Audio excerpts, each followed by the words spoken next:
नमस्कार दोस्तों।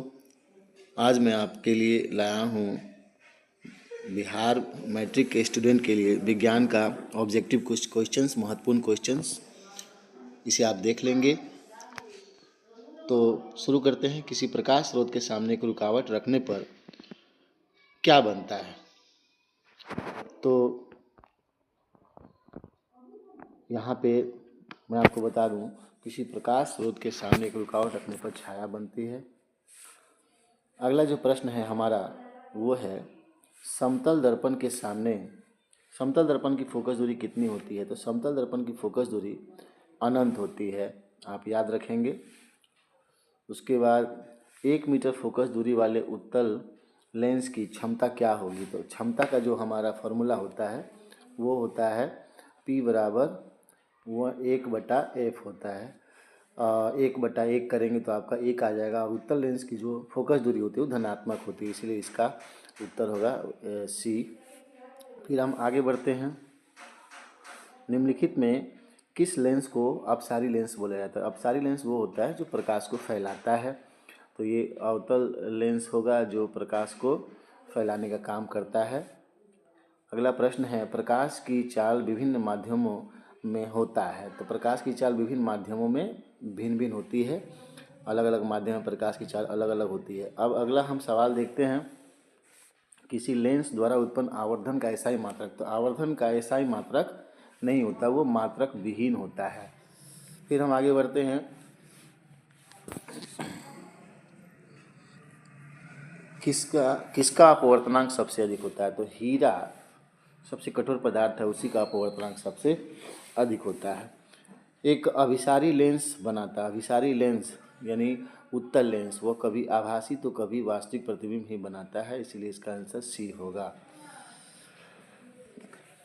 आगे बढ़ते हैं, आकाश का नीला रंग होना किस परिघटना का परिणाम है? तो यह है प्रकाश का प्रकीर्णन। प्रकाश का प्रकीर्णन वह घटना है जिसके कारण आकाश का रंग नीला दिखता है। प्रकाश का प्राथमिक वर्ण कौन होता है? तो लाल, हरा और नीला, ये तीनों प्राथमिक वर्ण कहलाते हैं। अब आगे बढ़ते हैं फिर से, बृहद संख्या में प्रकाश सुग्राही कोशिकाएं कहाँ पाई जाती हैं? तो बृहद संख्या में प्रकाश सुग्राही कोशिकाएं रेटिना में पाई जाती हैं, जहाँ शंकुनुमा और छर्नुमा कोशिकाएं पाई जाती हैं, जो प्रकाश के लिए, रंग के लिए बहुत ही सुग्राही होते हैं। अब दूर दृष्टि दोष के उपचार के लिए हम किस लेंस का उपयोग करते हैं? तो दूर दृष्टि दोष, जिसमें हम दूर की वस्तु को देख पाते हैं लेकिन नज़दीक की वस्तु नहीं देख पाते हैं, तो उसके लिए हमें अवतल लेंस का व्यवहार करना पड़ेगा। मानव नेत्र के लिए दृष्टि का अस्थायित्व कितना होता है? मतलब कितने सेकंड के लिए कोई देखी गई वस्तु हमारे नेत्र में अस्थायित्व प्रदान करते हैं? तो उसका है हमारा 1/16 सेकेंड। निम्नलिखित में कौन सा मात्रक वाट के बराबर होता है? तो वाट के बराबर J/s सेकेंड, जूल प्रति सेकेंड होता है वाट के बराबर। अगला प्रश्न है हमारा, 1 किलोवाट घंटा कितने के बराबर होता है? तो 1 किलोवाट घंटा को हम 1 यूनिट के बराबर मानते हैं। विद्युत शक्ति का एसआई मात्रक कौन होता है? तो विद्युत शक्ति का एसआई मात्रक वाट होता है। 1 किलोवाट कितने के बराबर होता है? 1 किलोवाट जो होता है वो 3.6 × 10⁻6 जूल के बराबर होता है। दाएं हाथ के अंगूठे का नियम, जिसको हम मैक्सवेल का दक्षिण हस्त नियम भी कहते हैं, इसको मैक्सवेल ने दिया था। विद्युत फ्यूज विद्युत धारा के किस सिद्धांत पर काम करता है? तो ये उष्मीय प्रभाव पर काम करता है, गर्म होकर के पिघलने का काम करता है। 1 मिली एम्पियर कितने के बराबर होता है? तो ये 10⁻³ के बराबर माना जाता है। प्रतिरोध का एसआई मात्रक, प्रतिरोध का मान बढ़ाने के लिए प्रतिरोधों को जोड़ना चाहिए, किसमें? तो श्रेणी क्रम में जोड़ना चाहिए, तो प्रतिरोध बढ़ जाता है। समांतर क्रम में प्रतिरोध घटता है। अब हम देखते हैं, इलेक्ट्रिक हीटर की कुंडली बनाने में किस पदार्थ का उपयोग होता है? तो नाइक्रोम का प्रयोग होता है। निम्नलिखित में कौन ग्लोबल वार्मिंग के लिए उत्तरदायी है? तो ग्लोबल वार्मिंग के लिए कार्बन डाइऑक्साइड गैस जो है ज़्यादा प्रभावी होता है। कार्बन डाइऑक्साइड के कारण ही ग्लोबल वार्मिंग होता है। इनमें से कौन जीवाश्म ईंधन है? तो पेट्रोलियम जीवाश्म ईंधन है, प्राकृतिक गैस है, कोयला भी है, यानी कि उपयुक्त सभी होगा। सूर्य और अन्य तारों द्वारा उत्सर्जित विशाल ऊर्जा का स्रोत। सूर्य और तारों में ऊर्जा कैसे उत्पन्न होती है? तो नाभिकीय संलयन के द्वारा उसमें ऊर्जा की उत्पत्ति होती है। अगला सवाल है हमारा, टिहरी बांध निर्माण का उद्देश्य क्या था? तो भूमि सिंचाई, बिजली उत्पादन, जलापूर्ति, इनमें से सभी होगा। खिलौना में किस सेल का उपयोग होता है? तो सूखा सेल का उपयोग होता है। जल में वैद्युत अपघटन करने पर कैथोड पर कौन सी गैस मुक्त होती है? तो कैथोड ऋणात्मक होता है, ऋणावेशित होता है, वहाँ हाइड्रोजन गैस जाकर के कैथोड में जमा होती है और ऑक्सीजन जो है एनोड में जमा होती है। 29वां सवाल है, नीचे दिए गए अभिक्रिया के संबंध में कौन सा कथन सत्य है? तो आप देख रहे हैं यहाँ पे कार्बन के साथ ऑक्सीजन का संयोजन हुआ है, तो ऑक्सीजन का संयोजन जो होता है वो उपचयन अभिक्रिया कहलाता है। कार्बन का उपचयन हो रहा है। जस्ता और तनु हाइड्रोक्लोरिक अम्ल की अभिक्रिया के फलस्वरूप कौन सा गैस बनता है? तो यहाँ हाइड्रोजन गैस। कोई भी अम्ल के साथ धातु का अभिक्रिया होता है तो उसमें हाइड्रोजन गैस ही मुक्त होता है। निम्नलिखित में कौन गैस चूना जल को दूधिया कर देता है? तो चूना जल को दूधिया करता है कार्बन डाइऑक्साइड, जिसका सूत्र होता है CO2। निम्नलिखित में कौन बुझा हुआ चूना है?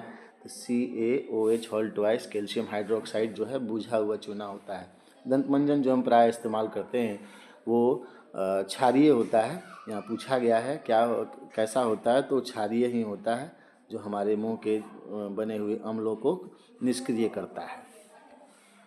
नींबू में कौन सा अम्ल पाया जाता है? तो नींबू में आप जान लीजिए सिट्रिक अम्ल पाया जाता है।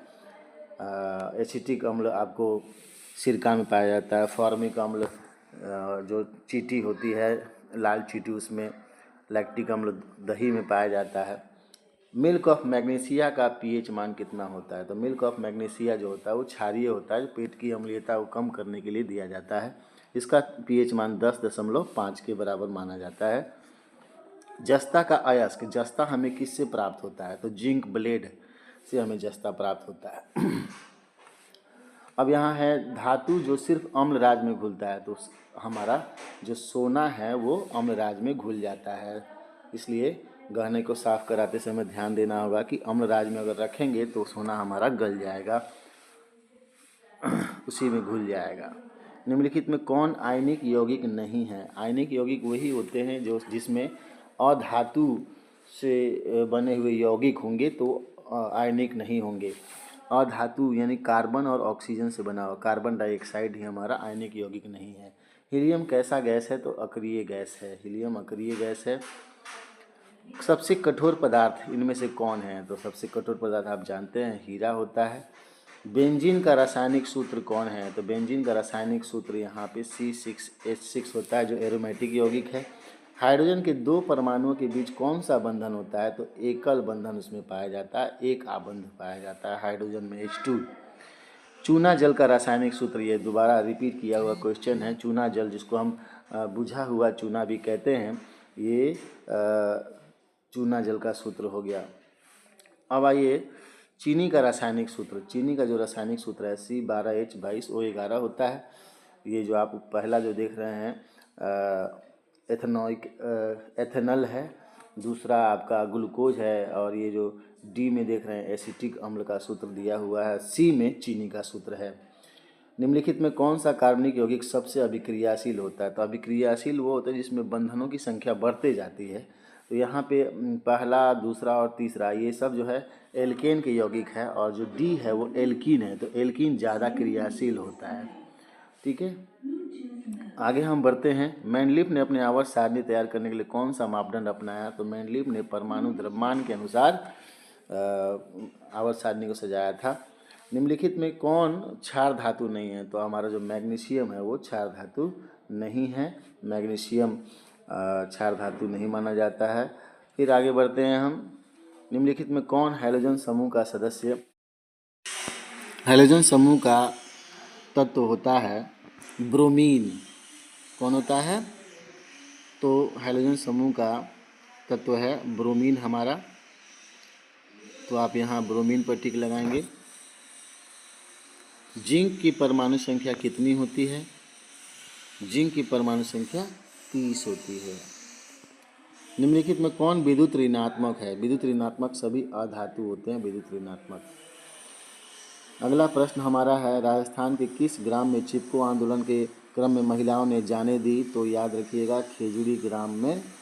निम्नलिखित में किसके कारण पर्यावरण में संतुलन बिगड़ जाता है? तो इसका मूल कारण है बढ़ती जनसंख्या, मानव जनसंख्या। अगला 53 नंबर का सवाल है, पर्यावरण को प्रदूषण से बचाने के लिए सबसे अच्छा तरीका वस्तु का पुनर्चालन, वस्तु का पुनर्उपयोग, वस्तु के उपयोग में कमी। तो इसका उत्तर होगा इनमें सभी। सौर ऊर्जा में किसका उपयोग होता है? सौर ऊर्जा में सिलिकॉन का होता है, जो उपधातु है, जो गर्म होने पर धातु से भी अच्छा चालक का काम करता है। निम्नलिखित में कौन बायोगैस है? तो बायोगैस में आप जान लीजिए ब्यूटेन गैस पाया जाता है, C4H10। मनुष्य के दांत की सबसे ऊपरी परत को हम क्या कहते हैं? तो इनामेल कहते हैं, जो सबसे कठोर होता है। जठर ग्रंथियां पाई जाती हैं, जठर ग्रंथियां अमाशय में ही पाई जाती हैं। अगला है हमारा, निम्नलिखित में कौन वसा के पाचन में सहायक होता है? तो वसा के पाचन में लाइपेज होता है। पीत रस का रंग कैसा होता है? तो पीत रस का रंग जो होता है वो हरा होता है। पौधों में श्वसन होता है कहाँ? तो पौधों में श्वसन मुख्य रूप से जड़ में होता है, जो ऑक्सीजन लेकर के कार्बन डाइऑक्साइड छोड़ने का काम करते हैं। हरे पौधे रात्रि में किस गैस का निष्कासन करते हैं? तो कार्बन डाइऑक्साइड गैस का निष्कासन करते हैं। किण्वन के फलस्वरूप कितने एटीपी ऊर्जा का निर्माण होता है? तो 2 एटीपी ऊर्जा का निर्माण होता है, याद रखेंगे। सामान्य डायस्टोलिक दाब कितना के बराबर होता है? तो 80 मिलीमीटर पारा के हाइट के बराबर माना जाता है, 80। पौधों में वाष्पोत्सर्जन किस अंग में होता है? तो वाष्पोत्सर्जन तना में भी हो सकता है, पत्ती में भी, फूल में भी, इनमें से सभी आप मारेंगे। अस्थि क्या है? तो अस्थि जो हड्डी जो है हमारा एक ऊतक है, एक प्रकार का ऊतक है हड्डी। पादप में अपशिष्ट संचित होता है, छाल में, पत्तियों में, कोशिकीय रिक्तिकाओं में, तो इनमें से सभी आप मारेंगे। वृक्क की संरचनात्मक और क्रियात्मक इकाई किसको बोलते हैं? तो नेफ्रॉन को बोला जाता है, याद रखेंगे। पौधों के उत्सर्जी पदार्थ कौन कौन से हैं? तो टैनिन है, रेजिन है, गोंद, ये सभी है, तो इनमें से सभी आप मारेंगे उत्सर्जी पदार्थ के रूप में। स्मरण शक्ति का मुख्य केंद्र कौन होता है? तो सेरिब्रम स्मरण शक्ति का मुख्य केंद्र होता है, याद रखेंगे। जड़ का अधोगामी वृद्धि क्या कहलाता है? तो गुरुत्वानुवर्तन कहलाता है। एस्ट्रोजन स्रावित होता है अंडाशय द्वारा, जो महिलाओं में होता है अंडाशय है, उस जो गर्भाशय है उसके अंदर अंडाशय के द्वारा एस्ट्रोजन नामक हार्मोन का स्राव होता है। स्वपरागन इनमें से किन पौधों में होता है? तो स्व जो परागन है वो एक लिंगी उभय लिंगी दोनों में होता है, इसीलिए हमारा ऑप्शन सी जाएगा सही। गर्भाशय के किस भाग में भ्रूण का विकास होता है? तो एंड्रोमेट्रियम में भ्रूण का विकास होता है, याद रखेंगे आप। कौन सा भाग केवल पुरुष जननांग में पाया जाता है? तो शुक्रवाहिका पुरुष जननांग में पाया जाता है। आनुवंशिकता के पिता किसे कहा जाता है? तो ग्रेगर जॉन मेंडल, जिन्होंने मटर के पौधे पर प्रयोग किया था, आनुवंशिकता के पिता कहलाते हैं। मेंडल किस देश में ईसाइयों के एक मठ के पादरी थे? तो ऑस्ट्रिया देश के मठ के पादरी थे, याद रखिएगा, मेंडल ऑस्ट्रिया के थे। इनमें कौन वर्गीकरण के सबसे ऊपरी पायदान में है? तो जगत जो होता है ना, वंश, वर्ग, गण, जगत, इसमें जगत सबसे ऊपरी पायदान पर होता है। सूक्ष्म उपभोक्ता का उदाहरण कौन है? सूक्ष्म उपभोक्ता का उदाहरण जीवाणु, कवक, शैवाल। शैवाल उपभोक्ता नहीं है, जीवाणु और कवक को सूक्ष्म उपभोक्ता कहा जाता है, इसीलिए हमारा ऑप्शन डी होगा, ए और बी। मांसाहारी जीवों को क्या कहा जाता है? तो मांसाहारी जीवों को हम तृतीयक उपभोक्ता की श्रेणी में रखते हैं। जितने शाकाहारी हैं सब आपका प्राथमिक उपभोक्ता होता है, तो यहाँ पे हम तृतीयक उपभोक्ता मारेंगे। उसके बाद है, खाद्य श्रृंखला के प्रत्येक पोषीय स्तर पर कुल ऊर्जा का कितना अगले पोषीय स्तर को स्थानांतरित होता है? तो 10% का नियम, जो लिंडेमान का नियम था, 10% का नियम, याद रखेंगे। एक पोषीय स्तर से दूसरे पोषीय स्तर को 10% ऊर्जा स्थानांतरित होती है। धन्यवाद।